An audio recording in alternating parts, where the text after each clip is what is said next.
Don't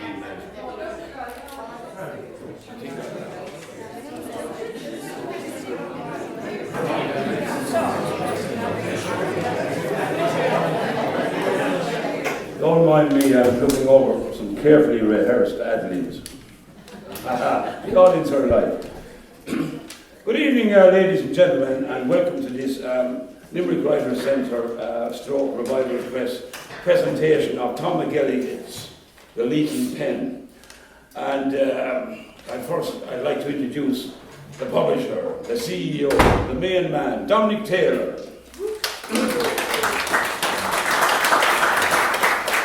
Thanks, Tom, and thanks again to all of you for coming out here this evening to celebrate the publication of Tom McElligott's new book of short stories, The Leaking Pen. Of course, this is a very much delayed launch, as Tom's book was due for launch just as the pandemic struck. However, it's great now to finally get it out there. The Limerick Writers' Centre is delighted to publish this new collection and to add another book to the store of contemporary Limerick and Irish literature. Tom's book is the 129th title the Limerick Writers' Centre has published since 2008 under its community publishing programme. I think when we published Tom's first collection, A Table for Two, back in 2017, it was the 57th title we had published. And a few years ago, the demise of the printed book was confidently predicted as electronic books rose to prominence. Well, publishers are still publishing paper books, booksellers are still selling paper books, and libraries are still stocked with printed books. The technology of the book may be old, but in most cases it's still cutting edge. I'm delighted that we are publishing The Leaking Pen, as Tom is one of our long-standing supporters, regularly attending, prior to COVID, our monthly peer critique gatherings and supporting other writers along the way. So it is nice to be sharing this evening with family and friends the work of Tom McElligott. Limerick Writers' Centre has long been to the forefront in promoting literature in Limerick from within the community. Our aim at the Limerick Writers' Centre has always been to work in the clay and soil of our communities. So on two counts, I'm delighted to see you here this evening to support Tom's book launch. Firstly, it is great that Tom's new work is now available, and as a writer living in Limerick, he will bring a positive awareness of Limerick to a local and hopefully a national audience. Secondly, it is through the sale of books like Tom's that we can continue to reinvest and publish new writers. So when you buy Tom's book, you're not only supporting him, but other local writers also. To conclude, I'd just like to thank a number of people who helped make this occasion a success. Thanks to the staff here at the Crescent Library, to Matthew Callahan, who will shortly officially launch the book, and to my own colleagues at the Limerick Writers' Centre, and especially to our book designer, Lot Bender, who does a fantastic job with all our books. So thank you very much. And to introduce Madge O'Callaghan, who will officially launch the book.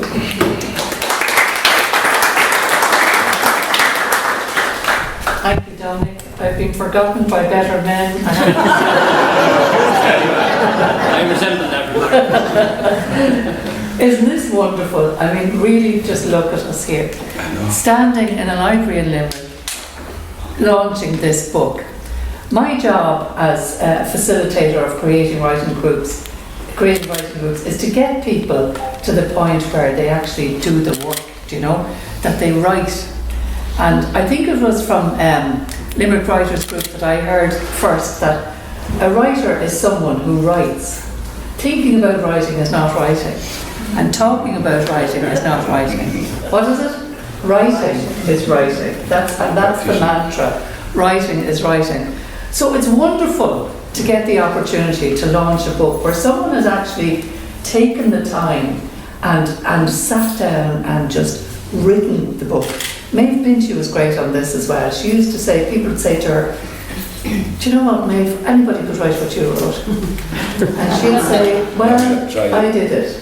And Tom has done it here tonight, and I think that's a wonderful achievement, especially at a time when the world turned sideways and none of us knew where we were going or coming from. I think this is a marvellous achievement, And I love the character depictions in the book as well. Well, those of you who've bought your copies and started to skim through it as well, and the people in the front row here who've been the first readers as well, will recognise some of the characters. I ask people to write from memory or imagination about, things that happen in their lives. And Tom has very successfully done that. He's written from his memory, he's used his imagination, and he's crafted beautiful stories, a social history of the people that he's met throughout his life, which I think is absolutely wonderful and a great talent to have. Yesterday we met just to kind of have a quick skim and chat and see where we were going tonight. 3 hours later we had to extricate ourselves and we had to leave because the stories were gushing, and it was really terrific to hear it. Personally, on a personal note, some years ago I was working with RT on the Doc on One, and Liam O'Brien, the producer there, said, we really need to start recording the stories of older people. We really need to make sure that these don't get lost. And I'm so proud of this book that stories are not getting lost here. They are being recorded. They are being written down. So I'm going to read a couple of little pieces, and then Tom is going to read quite a big piece. Tom has great turn of phrase, and his lovely descriptions of things that happened. And in one of the stories, one of the very first stories, The Short Back and Sides, he talks about the description of the barber and the barber rubbing the brush into the face of an up-sitting, baldy old man. And I love that kind of thing. Now, Tom is going to read a bit about that, so I won't go into that. But I want to go to the older Tom who went for the haircut. Well, maybe not the older Tom, but the older character who went for the haircut. And went into one of the new modern salons to have the short back and sides. Obviously, the short back and sides was coming at a time when there wasn't much to do with the short back and sides, with the hair that was there. After 15 minutes of clipping and snipping, combing it this way and that way, Maria was done. I declined her offer of colour, spray or gel.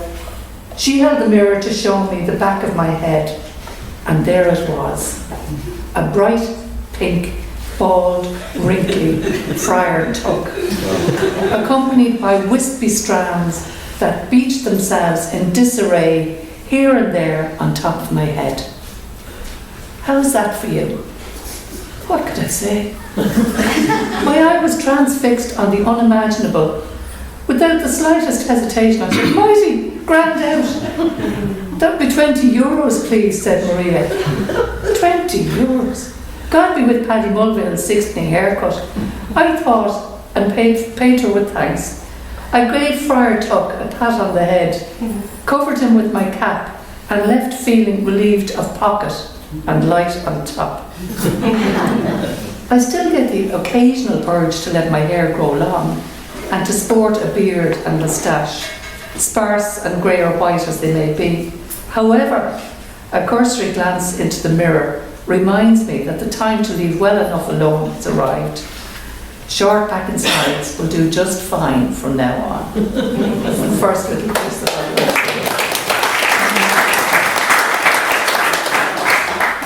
say. In this story, I have to find the title here, Homeless in the Park, Tom writes about an encounter between two people, a homeless man and a person who works for the HSE. And one of the things we talked about yesterday was his description of a colonoscopy. Now, you'll all be delighted to know any of you have had the pleasure of having a colonoscopy. So here we go with the description of the colonoscopy. And then on instruction, I lay on my side and looked out at the red brick chimney stack that belched white smoke like a gigantic cigar. Near the grey morgue, Condon, the body snatcher, loitered round behind the hearse, vulture-like, knowing that a corpse would be soon in the offing for picking. Not me, I thought, no way.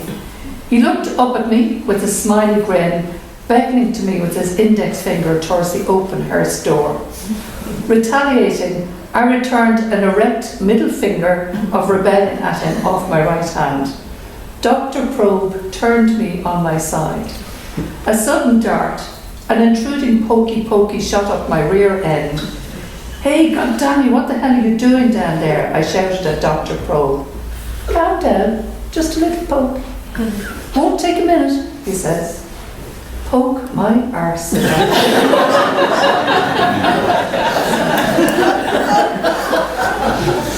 So, are you still with me?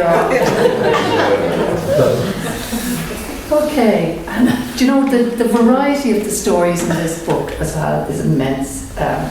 Tom talks about in 1949, El Al flew its first flight out of Lida Airport, later to be renamed Limerick Airport, before changing its name to Ben Gurion Airport after the Prime Minister of Israel. And he was regaling me yesterday with stories of the flights undertaken from Foynes and other places, and Shannon. And one of the stories I thought was really interesting was the one about the monkeys, isn't it?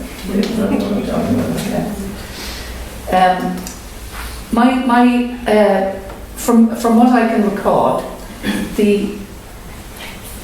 Tom's father used to fly monkeys to foreign clients to take part in drug trials and things like that. Would that be about fairly accurate? The forensics for taking the monkeys to Savannah, Georgia, with the polio vaccine. Okay. In the 50s.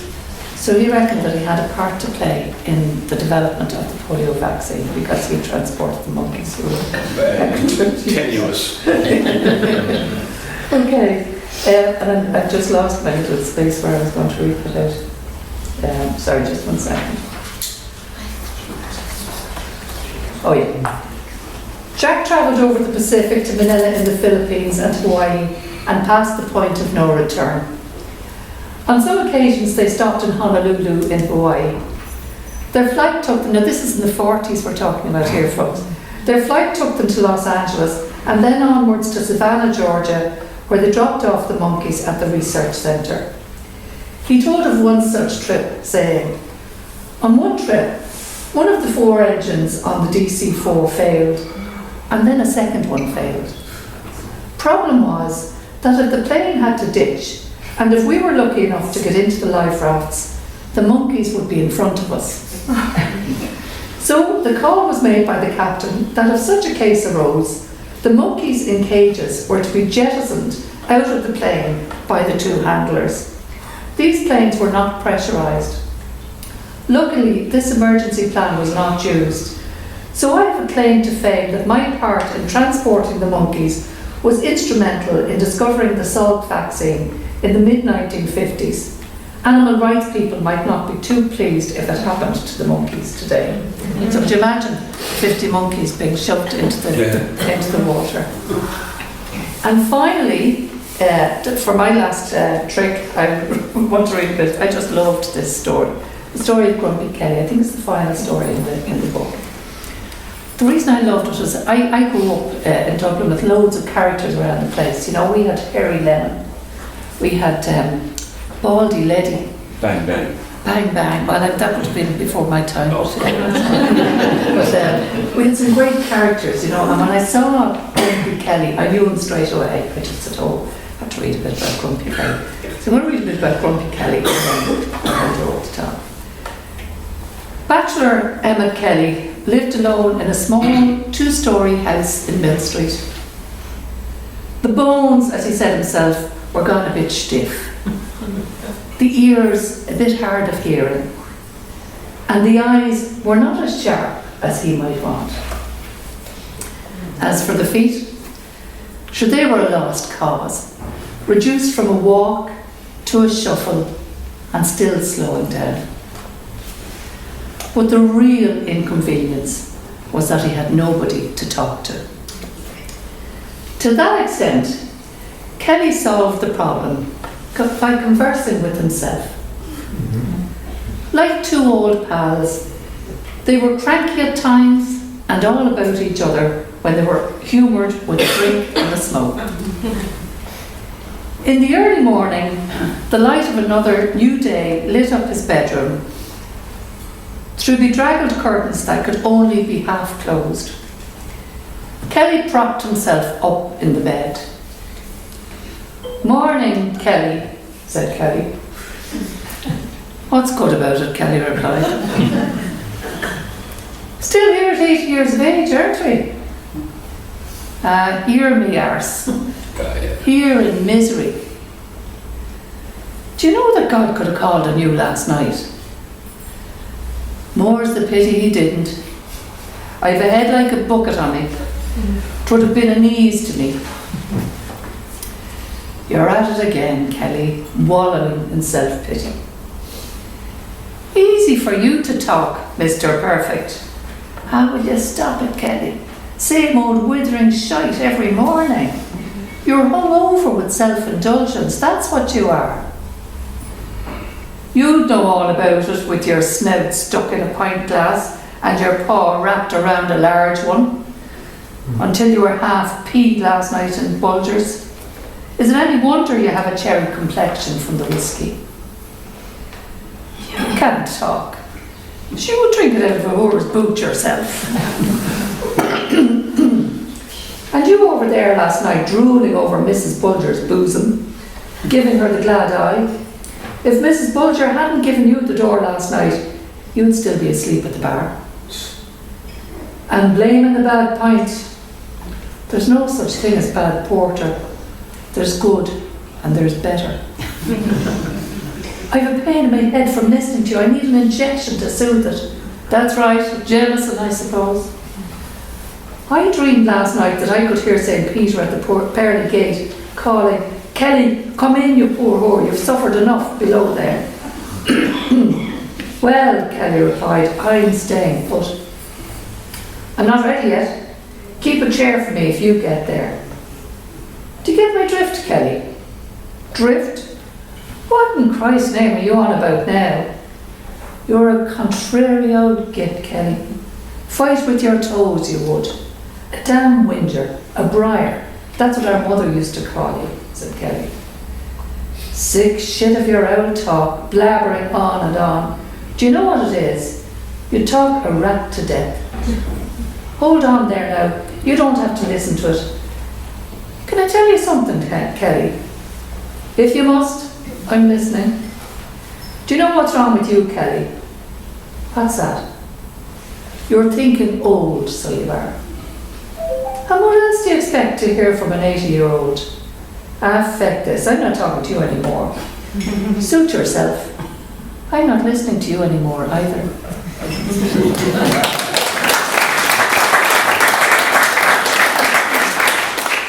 Absolutely delighted to be invited here to launch this book with Tom tonight, and Tom is going to do some reading for you now. Thanks. A great issue at the time because I didn't know any better, but to man it was an entirely different matter. She loved my little quiff, or cowslick as she called it. Dad, being a decisions man, saw things differently and instructed the barber to cut it off because he thought I looked like a little teddy bear. On our return home, we ran away in the hallway and Nan appeared. In God's name, Sean, what did you do to the child? Said man. You'll calm down, Mum, 'tis only here. Could be grand when it grows down against the dad, unconcerned. Man patted what was left of it over and back with a forlorn look of disbelief and sentimental loss. When I was 8 or 9, I discovered to my pain that Dad had unearthed a hidden talent to cut hair. Without a screed of qualification or a deafness to support him, he began, unchallenged, with great gusto, on yours truly. All he was shocked was the barber's pole. Sit in that chair and don't take your eye off the knob on that door until I tell you, he said. From the dresser, we took down the silver hand-clipping machine that belonged to my grandfather and blew the dust out of it. A sense of trepidation and fear, like being at the dentist, came over me. Dad placed one restraining hand on my head and clipped and pinched his way around with free abandon. It was a terrible ordeal. Ouch, ouch, ouch, you're hurting me, I cried. Nonsense, boy, he said, he gave me a clip around the ear. I caught Mam's eye. She was gazing at me with her hand on her face, making sympathetic, painful grimaces in my direction. And Dad stood back and said, "No, all done. Count yourself lucky, boy. When my father cut my hair, he took me out to the backyard and poured a big jug of cold water over my shaved head to keep me from catching the flu. Now, all those years later, in the midst of the COVID pandemic, I cringe at the thought of Dad's understanding of vaccine or flu jab. I can visualise him now in his vaccine rollout, sleeves pulled up, a big line of people queuing up in the back garden, and Dad there with the hose in the jug shouting next as he douses each victim over the head with a burst of water, acting as his newfound vaccine for COVID-19. I digress. Ma'am knew that Dad's interpretation of the haircut didn't flatter me, but the misery went on until one day, short time later, he dropped the hand clippers and the handle broke off. Damn it, that does it now, he said, leaving me half shaved on one side of my head. I smiled at Ma'am. She winked at me out of sight of Dad. A surge of elation ran through me at his loss. After this, he took me and my brothers to Penny Mulville for the 6-minute haircut, while he went in next door to my Cahys and had a pint. Eddie didn't hold back and shot back and sides on the instruction of my father. Matters grew much worse in my mid-teens when the real trouble began. The family relocated to the city during the swinging 60s. The revolution had begun. It was a time with a mop top and hair that hung over the eyebrows, bell-bottoms, jeans, and girls wearing miniskirts. It was the time when teenage boys rode the wave, wore pointed-toe shoes, and smoked openly, struggling with body images and strained family relations. And that's how it was with me and Dad. In God's name, what's wrong with those weirdos with the long hair? And young ones with nothing on. There'd be none of it in this house, I can tell you, said Dad in another of his rants. We, my brothers and I, returned to Ma'am, who would throw up her eyes in despair of him. Along with this came his Saturday examination. Being the eldest, I got his full attention. At first, the glaring exchange took place. Out of this, tension filled the kitchen before Dad gave me my marching orders. Go in to Bill the barber on Thomas Street and get a haircut like mine. Tell him I sent you, he said. Not very fine for Dad to say, because he hadn't a rib of hair we're talking about. Appealing was futile. I put the price of the haircut in my pocket and stood there feeling grim, giving Dad the dead eye. Don't give me that look, boy, and make me come over to you. Off at you, and you can take that attitude with you, he said, for a goodbye. There was no talking to him. Man made the sign of the cross, and he held a forlorn glance at the Blessed Virgin on the mantelpiece for intervention. The only saving grace was Dad didn't come too. At the barber's, the place was empty. Grey hair from the previous customers lay strewn around the floor. A horse race was being commentated on a crackling radio. There was no welcome from Smiling Hill. He raised his old eyebrow from the racing cage and left out a gaming yawn of boredom that gave me an unwanted teenage feeling. What will it be, son, said Bill, with a mannerly smile and being polite, trying to buy his favour, not to snip off too much. I said, a light trim, please, sir. A light trim, is it? We'll have to see about that now, won't we, said Bill. Bill told me with some pride that he was a retired sergeant who gave haircuts in the army. I panicked. I was scared that a high and mighty military-style shearing was imminent. But the outcome wasn't too bad. I got Sergeant Bilcup on a lazy day. He did the bare minimum to see the back of me and returned to the racing cage, thank God. It was after 2 when I got home, knowing only too well that Dad would be waiting for me. I stood at the kitchen door and looked at him, without saying a word, and waited for the inevitable. Within seconds, out of the paper, where he was seated at the kitchen table, he pounced and raised his head. He leaned back, beckoned me to come close with his index finger, tipped his glasses down his nose and squinted his radar-like eyes on my haircut. Turn around, he says, switching his scrutiny to the back of my poll. That's not a haircut. What did I tell you? That you go and get a cut again. But I got a cut, I said, appealing. Off with you. I don't want to hear another word about it, he said. And that was that. Left with no say in the matter, I departed and decided to take my chances by not going to the barber at all. Instead, I waited, sleeked and patted my hair down as best I could behind my ears, hoping that Dad wouldn't notice. And he didn't, or pretended not to. Those persecuting times in my teens were terrible. I knew by the way she looked at me that man felt sorry for me, but Dad was relentless, having none of it, while on another of his Saturday inspections something different happened. It was just before my 16th birthday. The uprising took place in the kitchen. I decided to make a stand. Now, Giving Dad a verbal refusal to get my hair cut was high risk. You see, to give back chat to Dad, you'd want to be brave or stupid or to be able to run like hell. He came from a school in tough knocks where it was sacrosanct for siblings to do what they were told, with no ifs or buts about it. Voices were raised, complexions reddened, and muscles were taut with tension. He lost it, and so did I. Go in and get that haircut now, and don't have me to tell you again, he said, as if I didn't get the message the first time round. No first names, no Dad or Michael were mentioned in the Cold War. I knew Mum would be listening, waiting there to intervene in case the nuclear war button was about to be pressed. I'm sick and tired of this nonsense, said Dad. All my friends have long hair, I pleaded. Not in this house they won't. In a fit of crustiness, he got up on the kitchen table and stood in front of me. His face was dead stern with a look of astonishment. The wrinkles on his forehead furrowed together, such was his annoyance with me. My thoughts ran riot. I stood my ground before him, eyeball to eyeball, unblinking, and weighing up the physical difference between us. We were the same height, but he was 3 stone heavier than me, with a 25-year age gap, lean, oily, and fit. I was just a slip of a young fella, a beanpole of a boy. A thought came racing into my head. Yes, I would run to the kitchen drawer and grab hold of the sharp scissors. In a tizzy, and there before him, I would chop off all my hair and say to him, "So there, are you happy now?" I was losing the plot. Man's intervention through the Blessed Virgin to come and rescue me was never more needed. My stone-faced reaction seemed to puzzle him. He ogled at me with a kind of bewilderment, as if asking, "What's got into the boy? Has he popped something? Is he really thinking of?" He raised up his big shovel in hand, directing me to the barber's. The sight of his bony knuckled hand reminding me that the tattered from it would very quickly bring me back to my senses. I continued with the standoff, not knowing whether I was acting with bravery or utter foolishness. Being disrespectful I was not, or cheeky or forward, no, none of that either. Making a stand, that's what came over me in my resolute belief that I should not be sheared bare like a bleating, defenceless sheep. I wondered what it was that Dad had against me. "I'm not getting a haircut," I said. "What? Consternation. I'm not getting a haircut." "You're not getting a haircut, are you?" "Well, no," he says. "We'll see about that, won't we?" In haste, he grabbed his coat off the back of the chair, shoved his arms down the sleeves of it, and in a flurry of annoyance, snatched his keys off the kitchen table. Holy shit, I thought. Surely he's not going to bring me to the barber. "Out with you. If you won't go to the barber's, I'll take you myself." Horror, worst case scenario. What had I gotten myself into?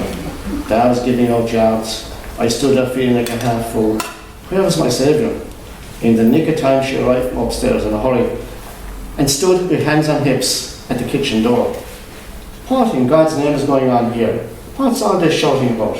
"Not another word out of you, Michael. Go into the sitting room," she said to me before turning to Dad. "Sean, will you leave the boy alone? It's only a phase. 'Twill soon pass. You'll only turn him against him, you know." "There is no need for this, is there? Upsetting the whole house," she said.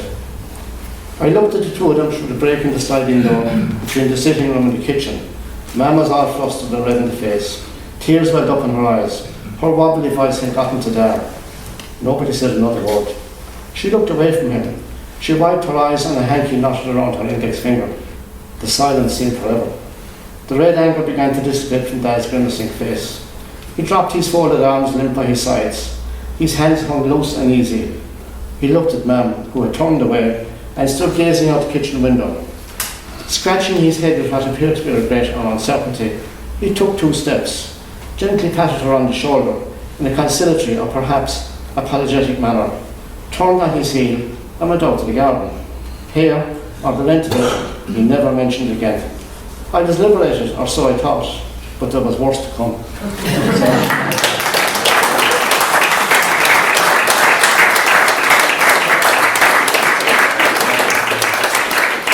Fellas in the post office here now can see the outside of it in the second part of that story, so we can read that ourselves. Thanks very much for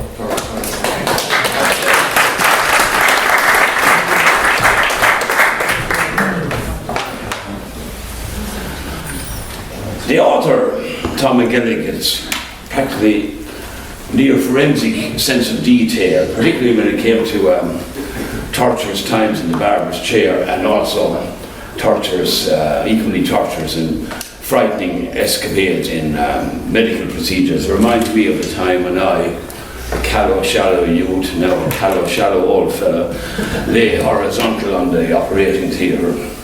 It was a local anaesthetic. My eyes even water at what they were going to do to me.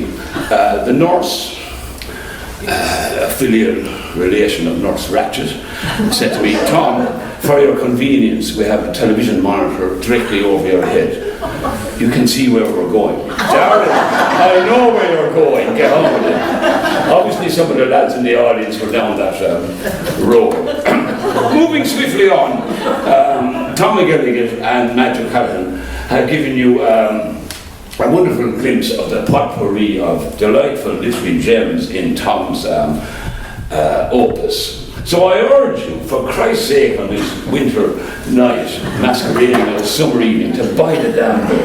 Our publisher, who is going to be busking outside Todd's if he doesn't get any money, Tom McElligott himself may be standing beside him with the banjo. I've made my own arrangements to leave the country. Okay, buy the book. Marion will gladly send you a copy at the books table. And all I can say is now, rock on. Good evening.